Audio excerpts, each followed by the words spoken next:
आइए आज और एक छिपे हुए कोहिनूर की दास्तां से अवगत कराता हूँ और एक सड़ी हुई व्यवस्था, मरी हुई कौम, गलीज, स्वार्थी और भ्रष्टाचारी लोगों की वजह से एक जिंदगी कैसे नर्क बन गई, वो बताता हूँ।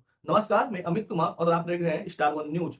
दरअसल जब से मैंने मुंबई की देविका रोटवान के बारे में पढ़ा है, तब से सिस्टम और उसके हरामी नौकरशाही से नफरत 10 गुना बढ़ गई है। देविका रोटवान वही लड़की है जिसकी गवाही पर कसाब को फांसी हुई थी। आपको बता दें कि देविका मुंबई हमलों के दौरान महज 9 साल की थी। उसने अपनी आंखों से कसाब को गोली चलाते देखा था। लेकिन जब से सरकारी गवाह बनाया गया, तो उसे पाकिस्तान से धमकी भरे फोन कॉल आने लगे।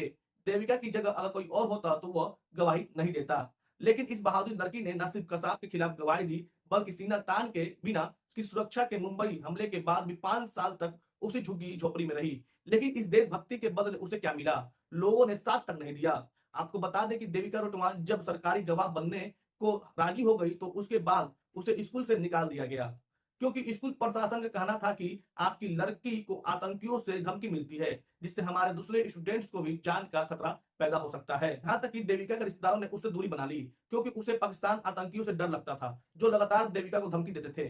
देविका को सरकारी सम्मान जरूर मिला, उसे हर उस समारोह में बुलाया जाता था जहां मुंबई हमले के वीरों को, शहीदों को सम्मानित किया जाता था। लेकिन देविका बताती है कि सम्मान से पेट नहीं भरता। मकान मालिक उन्हें तंग करता है। उसे लगता है कि सरकार ने देविका के परिवार को सम्मान के तौर पर करोड़ रुपए दिए हैं। कि असलियत यह है कि देविका को अपने ही देशभक्ति की बहुत बड़ी कीमत चुकानी पड़ी। देविका का परिवार देविका का नाम अपने ही घर के होने वाले किसी शादी कार्ड पे नहीं लिखवाता, क्योंकि उन्हें डर है कि इससे वर पक्ष शादी ही उनके घर पे नहीं करेगा, क्योंकि देविका आतंकियों के निशाने पे है। देविका के परिवार ने अपने आर्थिक तंगी की बात कई बार राज्य सरकार और पीएमओ तक भी पहुंचाई, लेकिन परिणाम ढाक के 3-5 जैसा निकला।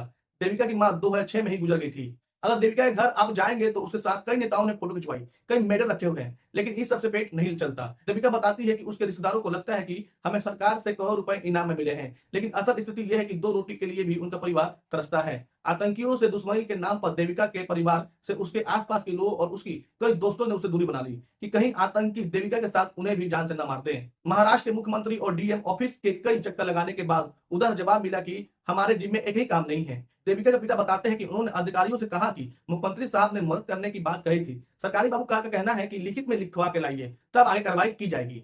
अब आप बताइए कि क्या ऐसे देश, ऐसे समाज और ऐसी भ्रष्ट सरकार की मशीनरी के लिए देविका ने पैर पे गोली खाई थी? उसे क्या जरूरत थी सरकारी गवाह बनने की? उसे स्कूल से निकाल दिया गया क्योंकि उसे एक आतंकवादी के खिलाफ गवाही दी थी। ऐसे खुदगर्ज समाज, सरकार और नेताओं के लिए अपनी जान दांव पे लगाने की कोई जरूरत नहीं है। देविका, तुमने बिना मतलब ही अपनी जिंदगी नरक बना ली। सलमान खान, संजय दत्त और सनी लियोनी के ऊपर बायोपिक बनाने वाले बॉलीवुड तो देविका के मामले में महा घटिया निकला। आपको बता दें कि देविका का इंटरव्यू लेने के लिए बॉलीवुड निर्देशक राम गोपाल वर्मा ने देविका को अपने घर बुलवाया, लेकिन उसे आर्थिक मदद देता तो दूर, उसे ऑटो के किराए के पैसे तक नहीं दिए।